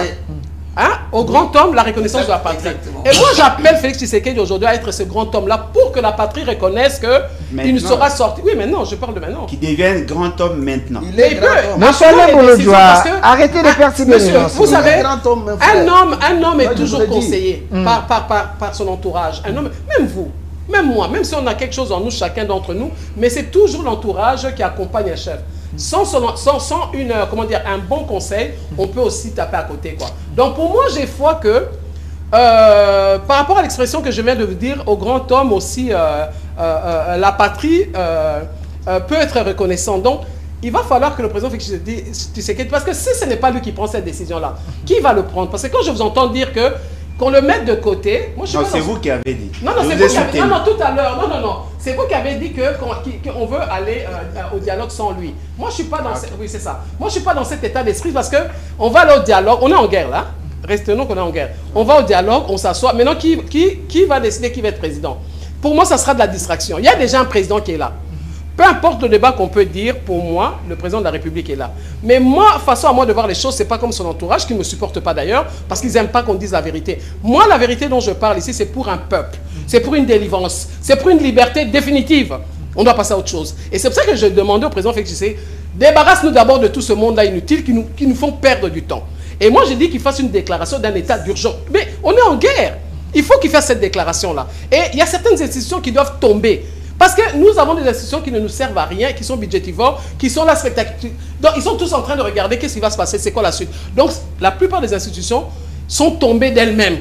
Que ce soit l'Assemblée nationale, que ce soit le Sénat, que ce soit les assemblées professionnelles. Pour moi, le gouvernement qui se donne au spectacle devant la jeunesse, qui est notre espoir, pour moi, ces gens-là sont déjà tombés d'eux-mêmes. Donc, donnons-nous une chance à aller à d'autres propositions. Merci. On va créer un scandale. S'il vous plaît. Merci Madame Marie-Josée, mais vous risquez de créer encore des frustrations avec cette proposition. Si les institutions tombent, vous savez que la classe politique, elle est s'il vous plaît, elle est reconnue avec... Il peut faire partie de la Constitution. Le nouveau gouvernement, c'est constitutionnel, non? Voilà. Comment on dit, dessous de l'Assemblée, c'est constitutionnel. La classe politique, elle est plus exigeante avec les quotas. On n'en a rien à cirer aujourd'hui, s'il vous plaît. On n'en a rien à cirer aujourd'hui de la classe politique parce que c'est elle notre problème. Donc moi, tout ce que je propose, c'est constitutionnel. Un nouveau gouvernement, c'est constitutionnel. Il peut nommer. C'est pour ça que j'ai dit que non, pour moi, le président reste en place. Il peut nommer un nouveau gouvernement. Mais nommer, c'est en respectant la Constitution. Comment? Mais on respecte la Constitution. Il peut démissionner, l'article 77. Non, moi je ne suis pas à la démission. Il faut que ça soit clair, s'il vous plaît. Nous sommes en face d'une guerre entre le Congo et le Rwanda. Les pays qui nous attaquent est connu. Il y a une complicité interne. Il n'y a aucune complicité. Vous, le pouvoir, vous nous avez trahis, on doit vous sanctionner. Monsieur Leboloza, s'il vous plaît, il veut... Le bon voisinage. Mais vous me redonnerez ma parole parce qu'on l'a arraché, quoi. Depuis 65 jusqu'à 94, le bon voisinage existait. Aucun pays limitrophe n'agressait pas le Congo. C'est à cela que nous devons vraiment tenir. 65, 94, aucune agression. Bon voisinage existait. Abiyarimana venait au Congo, les présidents burundais venaient au Congo, Tanzaniens, Ougandais et consorts, et on échangeait calmement. Cet ordre-là, de notre richesse stratégique, qui met les Rwandais comme gendarmes de l'Afrique centrale, c'est ça qui appelle la prise de conscience collective des Congolais. Maintenant. Et accompagner les chefs de l'État, d'autant plus qu'il a tendu la main. Malheureusement, les Congolais, comme sont naïfs, et veulent le pouvoir, ils trouvent que non, à partir de cette guerre, ils vont se débarrasser du président Tshisekedi et vont menacer la politique entre toi que moi. Moi, je suis merci. Je peux juste terminer mon idée. Même avec les fusions, ils sont parce qu'ils vont accéder au au pouvoir. Nous permettre aussi de finir notre idée. C'était pas votre temps de parole. 30 secondes. Moi, j'ai dit oui. Le professeur doit avoir. J'ai dit clairement que le président reste en place. Pourquoi? J'explique pourquoi. Parce que si on l'enlève maintenant, qui va prendre la place? Pourquoi? Mais il n'est pas le seul Congolais. Non, et d'ailleurs, il ne fait rien. Il est là de manière légitime et légale. En bon, pensez-vous vraiment, madame? Il est dans la logique des coups d'État. Non. Ah, c'est ça le coup d'État. Demander à quelqu'un de démissionner, c'est un coup d'État. Est-ce que je peux terminer? Il y a eu les élections comme nous le faisons, ça fait 4 ou 5 ans. Vous êtes convaincu? Non, j'ai dit il y a eu des élections comme on le fait. Ah, comme on le fait. Comme on le fait. Et c'est lui qui est président. Ok? Et par la force. Peu importe, c'est lui qui est président aujourd'hui. Moi, je pense que le faire partir serait fragiliser le pays. Je m'explique, non, vous m'avez posé la question comment? En le laissant lui président, parce qu'il est déjà là, Ça nous arrange, ok? Ah, ok. Oui, oui, ça nous arrange. Vous? Je peux expliquer, donc ça arrange. Non, je parle au nom des Congolais. Ok. Parce que si vous l'enlevez directement, on va il où, peut là? démissionner. Pourquoi Mais vous on voulez va aller l'enlever? dans le désordre pour que qui le remplace dans l'immédiat. Non, mais s'il démissionnait, l'Union sacrée reste au pouvoir, non? Non, non, non. On aura au moins un président plus sérieux que C'est l'union ça. sacrée le problème. Ce n'est pas seulement le président Félix Tshisekedi. Ah bon? Pour moi, c'est l'union sacrée le problème. Ok. Ok, alors je peux Merci. expliquer. Mais on me laisse pas, il me coupe la parole. 30 secondes. Coupez-lui la parole au 30 moins. secondes. Donc, Monsieur Ray, selon nous, le président peut rester en place. Il déclare Pour un ne état rien d'urgence. Peu importe, il déclare un état d'urgence et il nomme un gouvernement avec un Premier ministre fort qui a une vision claire et justement, il peut dissoudre l'Assemblée nationale. Tout ce que je propose est constitutionnel. Hein. Okay. Il peut suspendre l'Assemblée provinciale. Il y a déjà un cas de jurisprudence à l'époque de Kabila, ça a été fait. D'ailleurs, nous, on avait été nommés commissaires spéciaux à partir de là. Et donc, nous permettre et créer, j'ai même dit, des commissions et un conseil de sages, comme une forme de Sénat, qui peut réfléchir sur la situation du pays. Une commission avec tous les représentants de la population congolaise qui réfléchissent aussi sur la situation du pays. Parce qu'aller au dialogue de manière classique, pour moi, n'est pas une solution. Merci. Parce que ça sera encore partage du gâteau, donc on retourne encore à l'état indépendant du Congo. Donc faisons les choses autrement. Merci Madame Marie-Josée Foucault. On ouvre la question du dialogue, mais le professeur Roger Baka va payer tous les arriérés. Mais vous nous avez révélé ici que vous étiez bénéficiaire de l'ordonnance sous le régime Kabila. Alors, merci. Donc Kabila fait partie des gens qui vous admiraient beaucoup. Il fut votre modèle. Ah bon, pourquoi? C'est pas parce que j'ai été élu là, j'ai pas été nommé, j'ai été élu aussi. Merci. Alors, professeur Roger Baka, de l'Université de la foi chrétienne, vous allez payer des arriérés sur le plan de la diplomatie, mais ouvrons la question liée au dialogue. Est-ce que la cohésion interne, la cohésion nationale interne, ne serait pas une arme forte pour que les Congolais se mettent ensemble, que nous puissions voir dans la même direction pour sauver quand même ces pays face à cette crise que vous avez constatée, il semble? Bon, merci. Comme pasteur, je vais payer, je vais souffrir parce que je dois supporter tout le monde. Qui prennent une minute. Mais fais-moi la grâce de terminer mon idée. Pas de problème. Depuis 1900, après la Seconde Guerre mondiale, des politiques ont été mises en place. La première politique sur le plan international, c'est le Novus Ordo Seclorum, communément appelé le Nouvel Ordre Mondial. Il faut d'abord savoir quels sont les termes de référence du nouvel ordre mondial. C'est-à-dire toute personne qui peut avoir l'impérium ou la présidence d'un État doit se soumettre, avant même qu'il soit proclamé président de la République, aux ordres établis par les mondialistes. Je ne sais pas si vous comprenez. Vous pensez que c'est une blague quand vous voyez chaque président passer au Vatican? Pour vous, c'est un phénomène sociologique qui va là-bas pour saluer les papes et puis rentrer. Mais les présidents des États vont prêter allégeance au pape et accepter de travailler pour la cause du monde, mon frère. Il faut savoir dire la vérité aux gens. Deuxièmement, en dehors du nouvel ordre mondial, il y a les Ordo Ab Chao. J'essaye de mettre tout le monde ensemble pour leur dire, je n'ai pas encore pénétré l'aspect cause interne. Tu vois, le ordre Abkao veut dire quoi? Toute nation qui va refuser au niveau de son président de la République et qui va intenter, je dis bien, qui va intenter l'action de vouloir s'affranchir, sa nation connaîtra des sérieux problèmes. Non seulement qu'ils vont déranger votre économie, mais ils vont aussi engendrer ce qu'on appelle la guerre bactériologique. La guerre bactériologique. Vous imaginez, on a eu le Covid ici. Qui ne connaît pas l'origine du Covid? Mais regarde les gens qui ont été éliminés. Tu vois, en Haïti, il y a eu un président qui a dit « je refuse, il n'y a pas de Covid ». Ça n'a pas pris quelques jours. Hein. Balayé, hein. Je ne sais pas si c'était avec les balais de Madame Marie. Ngourouzi, ça. Oui, oui. Monsieur Burundi. Qu'est-ce qui s'est fait? Magoufoui aussi. Magoufoui, là. Magoufoui. Mais je te cite des gens, pendant que nous débattons ici, sur le plan international, mais, vous savez, des fois, pour attaquer les Blancs, il faut les connaître. Ça, c'est un fait. Et maintenant, combien de fois nous avons crié ici dans le pays qu'il n'y a pas de Covid, mais que le chef de l'État était obligé d'accepter la proposition de l'Organisation mondiale de la santé. Ça peut paraître bête, mais il a sauvé sa peau. Vous avez entendu Sassou dire quelque chose pendant le Covid. Il a sauvé sa peau. Ça, c'est parti. Mais maintenant, ces deux politiques vont faire entrer les nations dans une zone de turbulence qui est très dangereuse. Pourquoi? Parce qu'il y a maintenant bicéphalisme de la gouvernance mondiale. Pendant que nous rêvons, il y a le BRICS. Sous peu, l'histoire nous renseigne qu'à la veille de son départ du palais présidentiel, Joe Biden est descendu en Angola. Quel mystère! Il est venu faire quoi? C'est parce qu'il veut signer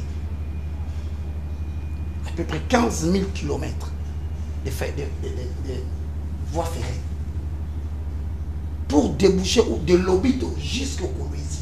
Posons-nous la question avant de parler, avant d'attaquer Mouloudjoa, avant d'attaquer monsieur. Posons-nous la question, pourquoi Joe Biden à la fin de son mandat va faire ça? Il y a ce qu'on appelle la politique d'un président, mais il y a aussi la politique de l'Amérique. Joe Biden est venu pérenniser les contrats de la politique américaine que Donald Trump va continuer. La Chine, de son côté, membre de BRICS, dit lui aussi, va construire 15 000 km de voies ferrées pour tomber sur Kolwezi. Donc, il y a une bifurcation qui va se faire au Kolwezi des deux grandes puissances mondiales. Je crois que les sénateurs peuvent avoir une idée sur ça. Maintenant, moi, je pose une question. Pourquoi le BRICS? Pourquoi la communauté... l'OTAN sont autant en train de se battre pour déboucher sur Kolwezi? C'est simple. Si vous contrôlez toutes les ressources, vous allez parvenir à une domination mondiale. Et la nation République démocratique du Congo est une nation qui a une vocation de la gestion africaine et mondiale. Maintenant, quel est le problème? C'est que pendant que cette politique se met en place sur le plan international, le cas de la RDC sera très grave et complexe pour des raisons ci-après. Première raison, c'est que cette politique trouve la République démocratique Congo en période d'apprentissage démocratique. Bon Dieu, aie pitié de moi. Je souhaite que tu viennes le plus vite, Congo ne me suffit plus. Vous dites? Que Dieu revienne pour que je parte au ciel, mon frère. Okay. Je ne vais pas assister à ce qui va arriver. Je suis en train de te dire, le pays est dans une situation très gravissime. Catastrophique. Catastrophique. Apprentissage démocratique. Où ceux qui sont au pouvoir ne veulent pas repréciser la direction des réactions, tenant compte des enjeux sur le plan international. Je n'ai pas de dirigeants politiques qui nous gouvernent. Je ne pourrais pas mettre de côté le président Félix pour une fois que les sénateurs me pardonnent. Non, il n'y a pas de... Pardon. Une référence biblique est dit. Aucun voleur ne peut entrer dans la maison d'un homme fort. Exactement ça. Se mettre à piller toute la maison si au préalable il n'a pas ligoté le maître de la maison. Le président Félix est ligoté. Il faut insister sur ça. Il n'est pas ligoté. J'ai demandé pardon. Il faut insister. Monsieur Lebolojo, ne soyez pas complice des paroles de Roger. Pas qu'il faut lui laisser sénateur. Vraiment insister. S'il vous plaît. Sénateur, s'il vous plaît. chaque matin, comme Cholet, comme Ambongo, je reçois les rapports de nos âmes qui périssent. J'ai une église, une école qui est partout au Congo. Chaque matin, il m'appelle. Bonjour pasteur. Ce matin, on a trouvé 6 personnes assassinées. C'est très facile de l'écouter. C'est ça l'ordre mondial. Mais justement, cet ordre mondial, je viens de dire. C'est pour ça qu'on doit travailler. Même aux États-Unis. Si on réfléchit, même en Amérique du Sud, même en France. Monsieur Rocher, il vous reste 3 minutes. Il vous reste 3 minutes. Je vais vous donner le mot de la fin concernant les dialogues. 3 minutes. Oui, s'il vous plaît. Mais le Congo n'est pas n'importe quel pays. Merci. 3 minutes. Quand vous parlez de la criminalité, ça n'a pas la même nature. Monsieur Lebolojo. 3 minutes. 3 minutes, monsieur Roger. 3 minutes. 3 minutes, monsieur Roger. 3 minutes. 3 minutes en termes de défaveur pastorale. Je suis défavorisé, j'accepte. Je prends les 3 minutes. Je dis que le président de la République, je ne saurais l'épargner ici. Pourquoi? Parce que c'est lui l'homme fort du pays. Mais Boulou doit laisser. Attendez, quand je dis l'homme fort, il faut comprendre le contexte. C'est lui le président. C'est lui le président de la Fort malheureusement, oui. Fort malheureusement. Il a le mal lié. Dans quel sens? Je rejoins la pensée de Boulou Dioua. Ok. Quand un problème, oui c'est vrai, monsieur le sénateur a raison, que le problème ne vient pas de ce gouvernement. Nous l'avons bel et bien hérité. Mais quel a été votre sens des responsabilités dans la gestion pratique? On y travaille. C'est pourquoi il y a condamnation du Et Rwanda. pendant que Là, vous- il faut pas. Je viens. Le Pendant Rwanda que- n'a jamais été condamné. Non, le problème c'est quoi? Ah bon? Oui. Permettez-moi, monsieur. C'est pourquoi nous avons eu l'accord Monsieur global et Idrissa. inclusif. Vous vous accrochez seulement à cette Monsieur Idriss, monsieur Idriss, Mais nous travaillons. Torodinda. monsieur Non, Idriss, s'il vous plaît, Madame Marie-Josée. Ça va aller. S'il vous plaît. je vais me protéger mon Je frère. vais vous Vous tapez jusqu'ici, on attend seulement les résolutions. Je sens que vous avez une colère patriotique, mais calmez-vous, je vais vous donner la parole. Chitez, il vous reste 2 minutes. Continuez. S'il vous plaît. Mais c'est le président qui ira au front. Monsieur le sénateur, est-ce que... Non, mais s'il ne sert à rien, il peut démissionner. S'il vous plaît. Oh là là. Monsieur le sénateur, est-ce S'il que ne le sert à rien, professeur c'est- Roger peut terminer? Après lui, c'est vous. Je vais vous donner la parole. Ok, Ça va. continuez. Monsieur le sénateur, Je patiente. à Strasbourg, Madame Wagner a tenu un bon discours. À la suite, sur le 400, je ne sais pas le nombre de chaque, on a voté à l'unanimité dans la réunion de l'Union européenne l'annulation du Memorandum of Understanding. Qu'est-ce qu'il en est? Maintenant, attendez, voir la suite. C'est ça. Les dangers, c'est quoi? Vous venez de le dire que la guerre, elle est à la fois politique et économique. Sur le plan économique, voici le vrai problème. Il faudrait maintenant que cette décision ne soit pas une décision d'esthétique.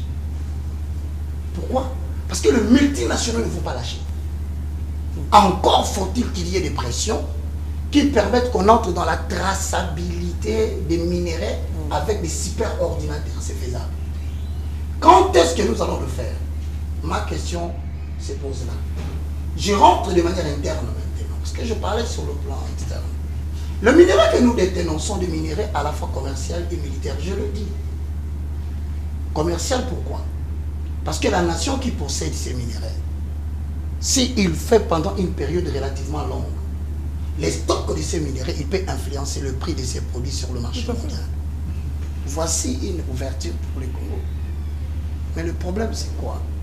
Comment vous allez stocker les minéraux pour pouvoir influencer le prix dans le marché? Quand vous vous réveillez un bon matin, on a volé 48 millions de dollars. Comment on va stocker? Vous avez un problème sérieux, monsieur Idriss. Et un problème très spirituel. Tellement prophétisé par James Kabarebe. L'âme congolaise, elle est corruptible. Vous avez fait du vol et du détournement un objet d'adoration. Une institutionnalisation. Une institution. Comment on va? D'abord, sur le plan commercial, on ne réussit pas. Et on ne réussira pas. Sur le plan militaire, c'est que ces minéraux dont on parle ici, sur ce plateau, qui créent des violences, nos mères sont violées, tout le monde est en train de mourir, c'est que ces minéraux sont militaires à la fois. Pourquoi? Parce qu'il y a des minéraux tels que le coltan, le cobalt, l'uranium. Une fois stocké, ça peut favoriser le pays à l'espace de 2 ans et demi de fabriquer une bombe atomique. Qu'avez-vous fait du minerai? Avez-vous apporté des industries de transformation pendant cette petite période? Qu'est-ce qui nous empêchait de le faire? Est-ce que c'était le Rwanda, la communauté internationale qui vous a empêché de le faire? Je vous dis sincèrement, monsieur Idriss, la main dans le cœur. Merci. Je vais revenir là. Je paye l'arrière. Monsieur Idriss, je mets dans les mains dans le cœur. Il faut délivrer le chef de l'État de son entourage. Je vous demande pardon. Je l'ai dit d'une Il y a deux types de personnes sur le plan spirituel et sur le plan politique des conseillers qui se sont décidés de n'écouter personne. C'est pourquoi là je dis à M. Boulou Dioua que si un problème est perpétuel, c'est parce qu'il y a absence d'intelligence. Vous ne voulez pas d'autre intelligence. Et ça, c'est une thèse qu'on va défendre après votre pouvoir. Maintenant, je termine et je vous donne une conclusion par rapport à ces problèmes. La guerre ne finira pas. Après la guerre, ça sera la guerre. Pourquoi? Parce que les nations européennes doivent vivre. Quelle est l'intelligence que vous avez mise en place? Parce qu'il faudrait qu'on le veuille ou pas. Vous savez ma crainte? Il semble que, je dis bien, conditionnel, que le chef de l'État aurait obtenu l'aval des États-Unis d'Amérique pour nous soutenir dans cette guerre. C'est faux. Je dis, il me semble. De deux, il me semble que nous avons des citoyens russes qui ont accepté de venir nous soutenir. C'est faux. Si seulement par malheur c'est vrai, vous allez organiser la 3e guerre mondiale ici en République démocratique. Donc vous avez compris pourquoi on doit organiser d'abord l'État. Maintenant, maman, dans la congolisation. Non, avec un chef. 5 secondes, monsieur Roger Baka. 5 secondes. Maman Marie-Josée, vous savez quand quelqu'un a été enfermé dans une prison, on ne le fait pas apparaître directement devant le monde ensoleillé. Il va souffrir de la cécité. Il faut une zone tampon, une zone de transit. Je suis d'accord avec vous.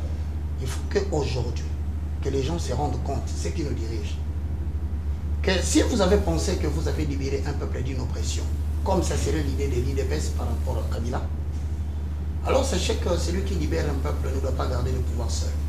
Il doit associer les intelligences, sinon c'est lui qui va mourir. Maintenant, par rapport à l'inclusivité, tu as posé une question, je prends 5 secondes. 5 secondes. Si je me rappelle bien, ta question était de savoir est-ce que l'inclusivité, Le dialogue. Est-ce que le dialogue inclusif serait une arme forte pour que nous puissions sortir de cette crise et libérer les Congos afin que nous puissions aller de l'avant? Je pense qu'en tant que... C'est également votre mot de la fin. Ah, c'est très grave parce qu'on va encore... C'est le dernier sujet. On attend le dernier. Je souffre en tant que pasteur, comprenez frère. Ok. Maintenant, ici, nous disons une chose. Quand nous prêchons la parole de Dieu, le pardon est inconditionnel. Mais la réconciliation et l'inclusivité a des conditions. Même Dieu applique cette méthode. Il ne peut pas y avoir inclusivité, il ne peut pas y avoir cette réunion que vous préconisez sans que nous puissions réellement parler, régler le conflit.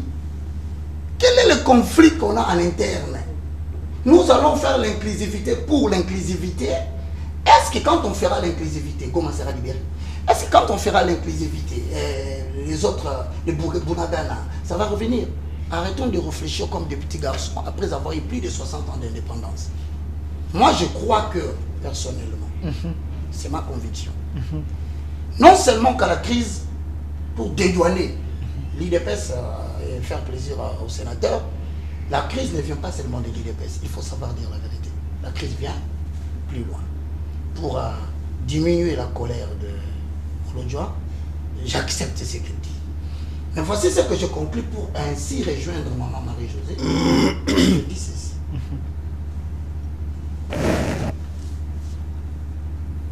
Les élections que nous venons de tenir, mais ces élections ont brisé l'âme congolaise. Vous dites? Les élections qui se sont tenues ici, c'est en quelle année?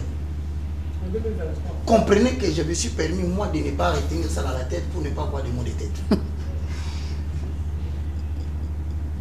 On a trouvé des machines à voter dans les maisons des gens.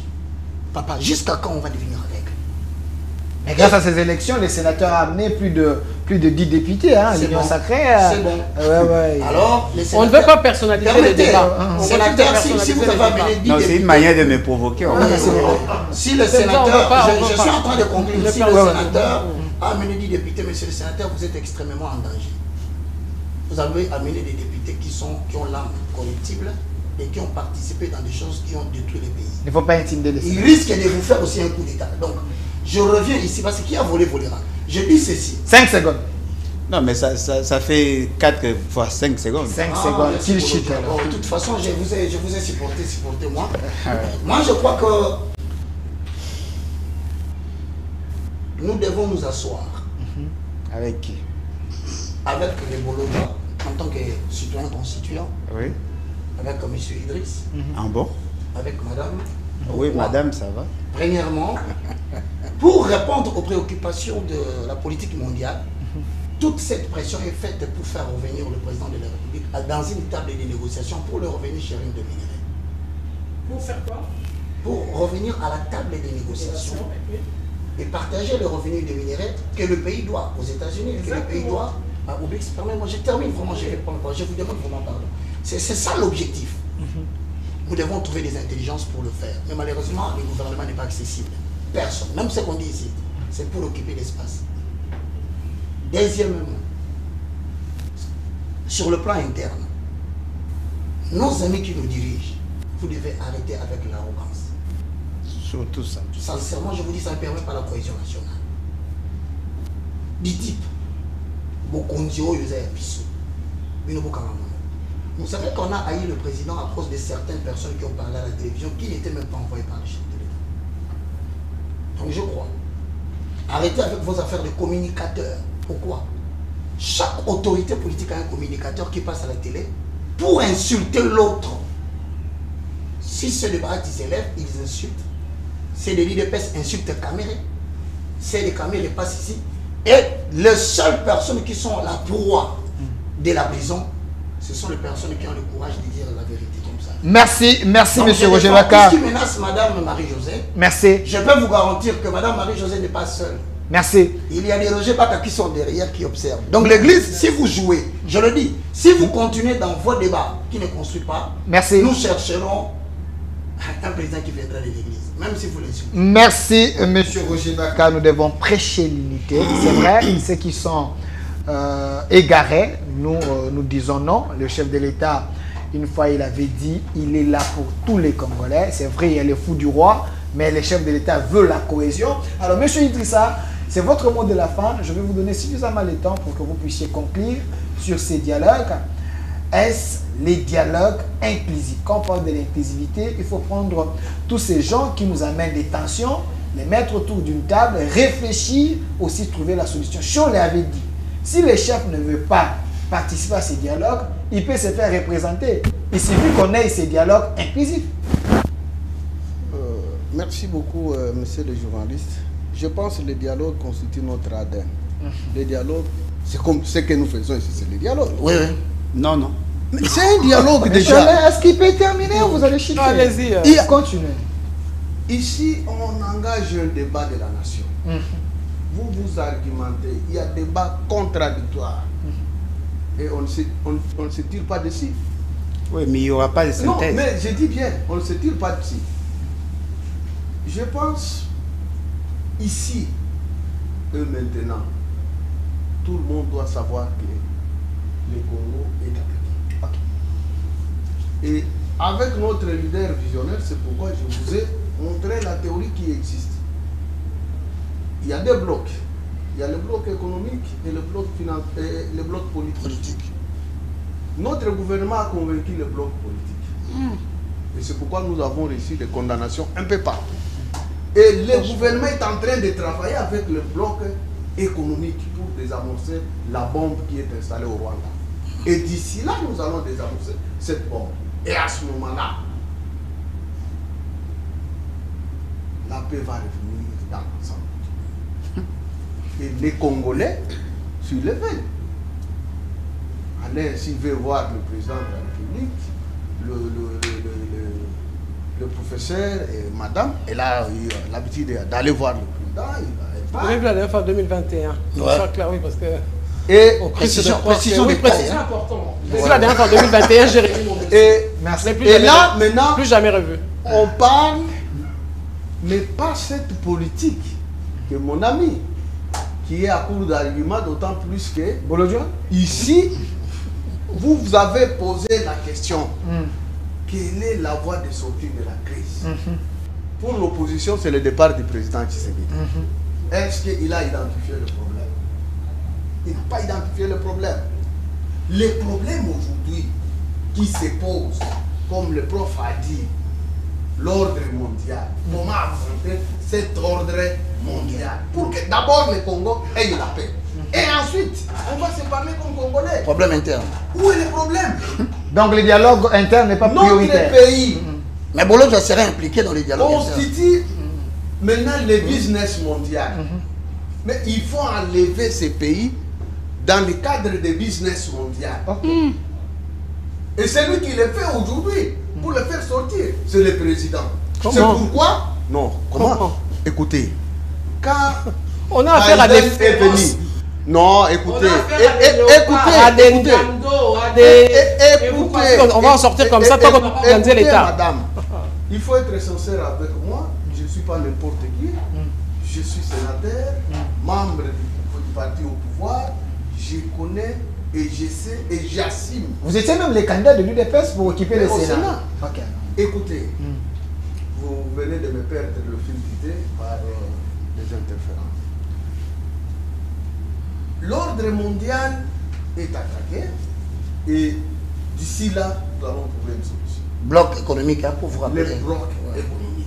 Et le président est en train d'y travailler. S'il n'était pas visionnaire, il ne devrait pas identifier ces deux blocs-là qui font mouche aux Congolais. Il ne peut pas être sorti le de bloc sa sphère, économique et le bloc politique. Comme nous venons d'identifier ces deux blocs, il faut les confronter. Et nous sommes en train de les confronter. Mais malheureusement pour les Congolais, comme M. Alain, on lui demande quelle est la solution. Pour lui, c'est le départ du président. Mais au moins, madame qui a dit non, il fait un ordre. Une génération nouvelle. Mais malheureusement, nous avons été bloqués par cette même communauté internationale à travers l'accord global et inclusif de Sun City qui a été signé par tous les Congolais. Opposition, majorité, société civile, ainsi de suite, et même la communauté internationale. C'est la base du désordre au Congo. Parce qu'ils ont créé des rébellions, on nous a dit la même rhétorique, même narrative. Donc vous devez vous parler, vous devez vous parler. Et lorsqu'on se parle, il y a des conciliables, on laisse les pays comme business mondial. Parce qu'il y a des autorités recommandées. Il faut tenir ça.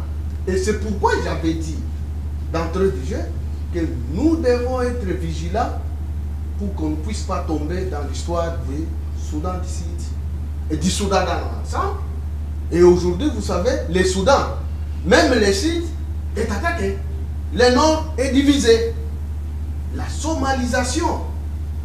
Quand vous avez un leader qui est le symbole, quelles que soient ses faiblesses, selon l'opposition, nous devons être d'abord autour de ces leaders-là pour confronter l'ennemi.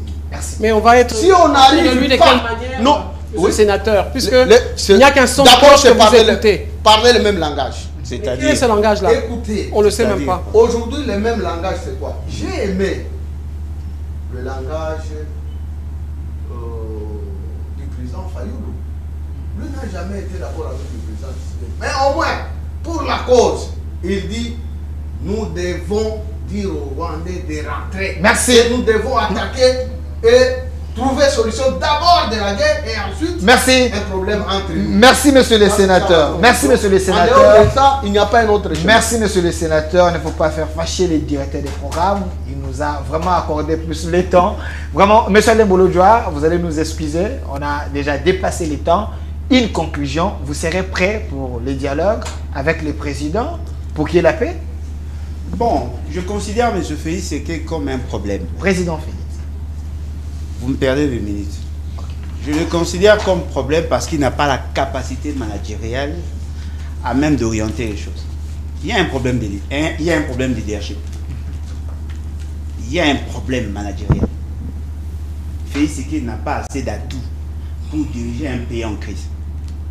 Et quand je l'ai dit, bon, je comprends notre frère de l'UDPS. Les sénateurs. Oui, par rapport à ces élections-là chaotiques, oui. Notre frère de l'UDPS, je le comprends parce qu'il défend la cause de son parti. Mais moi je défends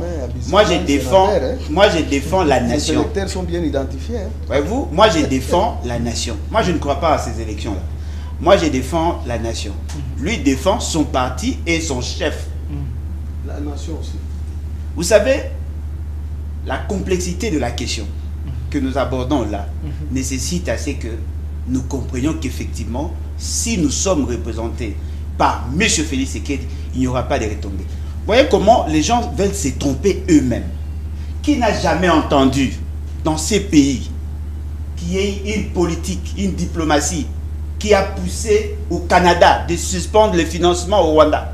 Qui n'a jamais entendu dans ces pays la Grande-Bretagne suspendre le financement de l'aide au développement au Rwanda? C'est pas nouveau. C'est pas nouveau. C'est nouveau. Au-delà de... Non, mais voilà pourquoi j'ai dit à l'époque, vous n'étiez pas politicien. Non, j'étais politicien. Probablement. Ça fait longtemps. Moi, je suis non, mais voilà depuis pourquoi 91. Si vous faites l'agrégation. 91. Laissez-moi au moins les temps. Est-ce qu'il peut terminer ce son mot de la fin? Allez voir le nombre de résolutions du Conseil de sécurité sur la question de l'Est. Il y en a plusieurs. Depuis 1999. Depuis 1999, il y a eu plusieurs résolutions. Non, dites-moi un peu. Qu'est-ce que l'Occident gagne si vous êtes en paix? Non, dites-moi, soyons sérieux. Il gagne rien. Qu'est-ce que l'Occident gagne? Parce que si vous êtes en paix, il y aura grande sociale là-bas. Exact. Alors, où est le problème du président Tshisekedi? Vous dites... Non, mais voilà pourquoi il dit qu'il n'est pas l'homme de la situation. Merci. C'est-à-dire que nous devons avoir une intelligence situationnelle pour que nous arrivions à négocier le virage. Fort malheureusement, cet accident de parcours que vous appelez les deux à la tête du pays veulent nous emballer dans leur débat. Et ça nous prend du temps. Je tiens à vous rappeler, vous avez en souvenance les déclarations faites par M. Mbata. Il vous a dit, d'ici le mois de décembre, il y aura la paix dans la partie Est. Ces gens, nos frères ici, n'ont pas la maîtrise de la question. Merci. Je suis prêt à dialoguer. Non, être de l'Est, ne veut pas dire que vous avez la maîtrise du dossier. Chité, M. Alebolo. Tu disais tu es prêt. Je suis prêt. Prêt à dialoguer avec quiconque, sauf les traîtres. Je vous cite les traîtres. Ok. Kabila, Nanga, Félix, et puis les églises des réveils qui ont fait de Nanga président de la CIE. Là, je suis d'accord. Le 4 blocs là, ne comptez pas sur moi. Je suis d'accord avec toi. Parce que si je négocie avec eux, c'est leur accorder un chèque en blanc. Ils ont posé des actes. Parce que la réconciliation dont parle tout le monde, il faut qu'il y ait des sanctions. Merci. On ne va pas se réconcilier avec des gens Merci. qui ont trahi la nation Merci. au nom de la paix. Merci, non, monsieur. C'est également votre mot de la fin. J'avais réservé la dernière parole parce qu'on est au mois de la fin. Madame Marie-Josée Ifoku, le mot de la fin, on retient quoi? Vous serez partante pour les dialogues ou pas? Regardez la caméra. Je pense que j'ai déjà eu à me prononcer là-dessus. Et quand on doit parler dialogue, le Congo est habitué à des multiples dialogues et qui n'ont jamais abouti ou à des solutions qui pouvaient aider le pays. Donc le dialogue de cette manière-là, où là je rejoins un peu M. Alain Bolodja, où j'ai dit que on ne peut pas nous demander, on ne peut pas demander aux coupables de devenir juges et partis. Parce que c'est eux qui posent un problème, c'est eux qui sont prêts à prendre des armes pour venir tuer la population arrivée au pouvoir. Donc nous, on ne veut pas qu'ils s'assoient à la table du dialogue. Et je l'ai dit à la Senco parce qu'ils ne nous ont pas convoqué, nous les femmes et ni la jeunesse, qui sont les grandes victimes de cette situation-là. Et c'est ainsi que moi j'avais fait une proposition, j'ai dit au président Félix Tshisekedi, comme il est déjà président de la République, contrairement là on se sépare, Alain Bolodja et moi, j'ai dit comme il est déjà président de la République, nous ne cherchons pas une révolution. Parce que je ne crois pas en la révolution, elle bouffe ses enfants. Oui, attendez, je m'explique, non? Moi je parle d'une révolution mentale d'abord. Oui. Hein, je peux m'expliquer. J'ai dit là on se défait. Pour moi, comme le président Félix est déjà président, moi j'ai demandé qu'il se mette un peu en retrait. C'est-à-dire, soyez clair, madame, qu'il parte. Non, pas qu'il parte. Je m'explique. Vous vous rappelez du temps de l'AFDEL 1? Parce que moi, j'ai dit on est à l'AFDEL 2, là, c'est la suite. Oui. Il avait été demandé d'ailleurs par Etienne Tshisekedi, enfin l'opposition qu'Etienne Tshisekedi représentait, que Mobutu restait président et nommait un premier ministre fort qui venait avec un nouveau, avec un nouveau gouvernement qui allait régler cette situation-là. Oui. Et moi, je reviens à la même chose en disant, Monsieur le Président Félix Tshisekedi, vous êtes au pouvoir aujourd'hui. Oui. À l'époque, c'est votre père qui était de l'autre camp. Aujourd'hui, vous avez la présence de Mobutu. Ayez l'amabilité ou bien l'oubli de soi, l'abnégation, l'amour pour le pays. Si vous pouvez vous mettre en retrait, vous restez président de la République parce qu'il y a des choses qu'on doit lui demander.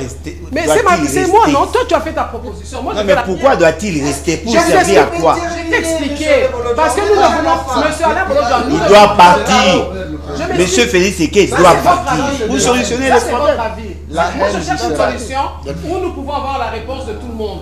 Parce que dire seulement il va partir, il va rester bloqué. Là, ça va nous apporter. Bloqué quoi? Rien du tout. Il va mais bloquer. il va le faire partir comment? Par un coup d'État? Il peut démissionner pour incompétence. Non, mais le débat n'est pas... Mais qui me laisse terminer au moins, s'il vous plaît. Parce que là, c'est la distraction. On s'est mis d'accord. Moi, j'ai dit que le président Félix Tshisekedi se met en retrait. Il reste le président parce que c'est lui qui va déclarer tout ce que j'ai demandé. C'est lui qui va nommer le Premier ministre.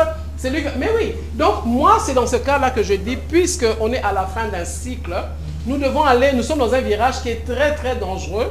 Nous sommes dans une situation de faiblesse. Nous sommes en guerre. Moi, je ne suis pas pour l'asseoir d'un dialogue classique, mais dans les nouvelles organisations que je propose, il y aura une commission qui va s'asseoir pour faire les débats comme les Congolais adorent le faire. Mais entre-temps, un gouvernement doit venir, ils doivent travailler, des nouvelles institutions. Un gouvernement de crise. Un gouvernement de crise, pas d'union nationale, mais de crise, avec des compétences, de nouvelles compétences, de nouvelles intelligences, de nouvelles, des gens technocrates, des experts. Mais avec le Premier ministre dont je suis en train de parler. Merci. Le président peut rester en place. Et là, il peut l'accepter, c'est plus facile. Non, mais juste dire, il démissionne, il ne va pas démissionner. Là, ça devient un débat. Le président a déjà donc il est même incapable de démissionner. Merci. Ça n'est fini pour aujourd'hui.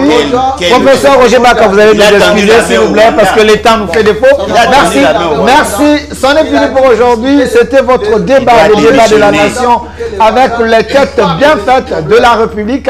De ce côté, nous avons, on avait le sénateur, M. Idrissa Mangala, ancien gouverneur du Maniema. C'est au cadre de l'UDPS. Merci d'avoir répondu à notre invitation. Également, de l'autre côté, Madame Marie-Josée Ifoku, une tête bien faite de la nation.